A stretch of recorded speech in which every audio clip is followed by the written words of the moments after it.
Hello students, class 7 हमारा बेटा SST civics में चैप्टर 9 है ना। लेकिन इसमें है ना, तो इस चैप्टर का जो नेम है क्या है, वो समानता के लिए संघर्ष। समानता के लिए संघर्ष का मतलब क्या होता है कि हम सभी को क्या एक समान माना जाए, है ना, समान माना जाए। तो उसके लिए जब लोगों को एक समान नहीं माना जाता है, उन्हें समान अधिकार नहीं दिए जाते थे, तो लोगों के द्वारा क्या किए गए थे, संघर्ष किया गया था। तो इस चैप्टर में इस सब के बारे में ही बताया गया है। आप इस चैप्टर को ध्यानपूर्वक है ना सुनेंगे। इस चैप्टर में क्या बताया गया है, कांता अंसारी दंपत्ति है, उनके बारे में बता रहे हैं। फिलहाल वो मेलानी और स्वप्ना जैसे लोगों के बारे में पढ़ा है। इसमें वैसे कांता अंसारी दंपत्ति है, मेलानी और स्वप्ना जैसे है ना, इनके बारे में आपने पढ़ा होगा। इसमें चैप्टर में जो स्टोरी बताई गई है, क्या बताई गई है कि उनके साथ कैसा व्यवहार किया जाता है, असमानता का व्यवहार किया जाता है। यानी कि है ना, किसी को मतलब उन सब लोगों के एक समान नहीं माना जाता है, किसी साथ कैसा व्यवहार है ना, मतलब व्यवहार में अंतर पाया जाता है। अब ऐसी स्थिति में लोग क्या कर सकते हैं, वे क्या कर सकते हैं कि इस बारे में हमें इस चैप्टर में अनेक उदाहरण देखने को मिलेंगे, जहाँ किसके बारे में, लोगों के द्वारा असमानताओं के विरुद्ध और न्याय के लिए संघर्ष करने के लिए एक साथ आ खड़े हुए। भाई सीधी बात है, जब लोगों के साथ असमानता का व्यवहार किया जाएगा तो सब एक साथ मिलकर क्या करेंगे, उसके विरुद्ध अपनी आवाज़ को उठाएंगे, है ना। ये सब चीज़ें इसमें बताई जा रही हैं इस चैप्टर में। जैसे वो बता रहे हैं कि यहाँ पे इस अध्याय में आप कुछ ऐसी कोशिशों के बारे में पढ़ेंगे जिनके द्वारा लोगों ने असमानता के विरुद्ध अपनी लड़ाई लड़ी। इस चैप्टर में क्या बताया जा रहा है कि जैसे कुछ लोगों के साथ क्या असमानता का व्यवहार किया जाता था, उन लोगों ने क्या किया, अपने अधिकारों को पाने के लिए है ना, उसके जो उनका दुर्व्यवहार किया जाता था, तो उसके अगेंस्ट, उसके विरुद्ध उन्होंने क्या करा, अपनी वॉइस को उठाया, है ना, रेज करी। असमानता के लिए उन्होंने क्या करी, लड़ाइयों को लड़ा है। इस चैप्टर में बताया जा रहा है कि जो भारत का संविधान है, हर भारतीय नागरिक को, सीधी बात है, जो हमारा संविधान है, भारत का संविधान है, वो हर व्यक्ति को एक समान दृष्टि से देखता है। उसकी नज़र में कोई छोटा बड़ा, अच्छा है ना, ऊंच नीच, ये सब चीज़ें नहीं होती है। वो कहते हैं कि आप इस चैप्टर में पढ़ चुके हैं कि राज्य और उसके कानून की दृष्टि में किसी भी व्यक्ति के साथ, भाई कोई भी व्यक्ति, उसके साथ कोई ना तो चाहे जाति के आधार पर, लिंग, धर्म और उसके अमीर या गरीब होने के आधार पर उसके साथ कोई भी भेदभाव नहीं किया जाता है। हमारे संविधान में सभी व्यक्ति को एक समान माना जाता है और उनके साथ एक समान व्यवहार किया जाता है। सभी को समान अधिकार प्रदान किए गए हैं। हमारे यहाँ देश के हर वयस्क यानी कि वयस्क जो व्यक्ति है ना, कितने साल का, 18 साल का हो चुका है, चाहे वो मेल हो चाहे फीमेल हो, चाहे वो अमीर हो या गरीब, इससे कोई मतलब नहीं, उन सबको क्या अधिकार दिया गया है, चुनावों के दौरान समान रूप से मतदान करने का अधिकार है। मताधिकार की ताकत के जरिए ही वे लोग अपने है ना, अपनी वोटिंग से क्या कर सकते हैं, अपने प्रतिनिधि को चुन सकते हैं। मताधिकार से हमारे भीतर समानता का भाव विकसित होता है, क्योंकि हमारे भी वोट की क्या होती है, कीमत उतनी ही है जितनी किसी भी और व्यक्ति के वोट की कीमत होगी। भाई सब सीधी बात है, हमारे भारत में संविधान में क्या, एक व्यक्ति एक वोट और उसकी एक व्यक्ति का अपना एक मूल्य है ना, कि हर एक वोट का अपना एक मूल्य होता है। जितनी किसी भी और व्यक्ति की वोट का वैल्यू होता है, लेकिन यह भाव अधिकतर लोगों के जीवन को नहीं छू पाता है। भाई आपने इससे पहले चैप्टर में पढ़ा होगा कि स्वास्थ्य सेवाओं में निजीकरण बढ़ रहा है। स्वास्थ्य सेवा मतलब कि आपने देखा होगा, भाई गवर्नमेंट हॉस्पिटल तो है ही, लेकिन है ना, जितनी स्पीड से क्या बढ़ रहे हैं, निजीकरण, उनके प्राइवेट हॉस्पिटल वगैरह खुल रहे हैं। और सरकारी अस्पतालों की लापरवाही वाले रवैये ने क्या किया, इसमें आपने इससे पहले चैप्टर्स में पढ़ा था कि उनके बारे में जानता है कि बारे में हाकिम शेख और अमन जैसे अत्यंत गरीब लोगों के लिए अच्छी स्वास्थ्य सेवाओं को कठिन पाना, है ना, मतलब स्वास्थ्य सेवाओं को उन्हें पाने में कितनी कठिनाइयों का सामना करना पड़ा, है ना, ये सब चीज़ों के बारे में पढ़ा था। ये वे लोग हैं जो महंगी निजी स्वास्थ्य सेवाओं का बोझ नहीं उठा सकते हैं। बस सीधी बात है, व्यक्ति फाइनेंशियल इतने स्ट्रॉन्ग नहीं है कि भाई प्राइवेट हॉस्पिटल में अपना ट्रीटमेंट करा सकें। फिर वो कहते हैं कि इसी तरह से हम और एग्जाम्पल देख सकते हैं कि एक जो बूढ़ी औरत होती है, बुजुर्ग औरत होती है, वो घर पर अच्छा अचार बनाती है, लेकिन क्या बड़ी कंपनियों के लंबे चौड़े विज्ञापन खर्च और उनके संसाधनों के सामने वह क्या हो जाती है, कमज़ोर हो जाती है। भाई कोई व्यक्ति, कोई गृहिणी है ना, कोई ओल्ड लेडी है, वो अपने घर पर अचार बहुत अच्छा बनाती है ना, बहुत टेस्टी बनाती है, लेकिन क्या बड़ी कंपनियों के सामने वह असफल हो जाते हैं। क्यों? क्योंकि वे अपने विज्ञापन वगैरह में क्या बहुत ज़्यादा पैसा खर्चते हैं। जो कि वह नहीं कर पाती है और उनसे पिछड़ जाती है। स्वप्ना के पास भी पर्याप्त संसाधनों की कमी है, इसलिए उसे अपने रुई की फसल उगाने के लिए क्या करना पड़ा, एक साहूकार से पैसा लेना पड़ा। जाहिर है उसके ऊपर क्या हो गया, कर्ज हो गया।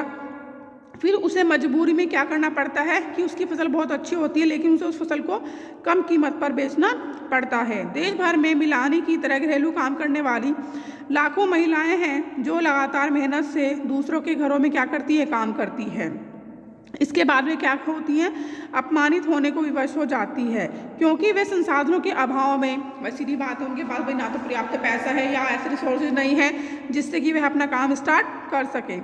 गरीबी और संसाधनों का अभाव आज भी भारतीय समाज में विषमता और समानता के सबसे बड़े कारणों में से एक है। भाई हम भी देख सकते हैं कि भाई हमारे यहाँ क्या है, इंडिया में बहुत ज़्यादा गरीबी है, पॉवर्टी है और साथ साथ क्या है, संसाधनों के अभाव के कारण हमें बहुत सारी समस्याओं का सामना और है ना असमानताओं को झेलना पड़ता है।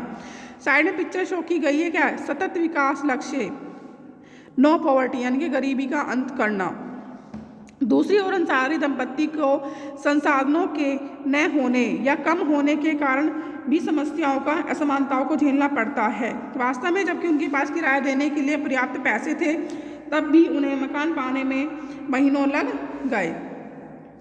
लोग उनके धन के कारण उन्हें मकान देने में क्या कर रहे थे, हिचक रहे थे।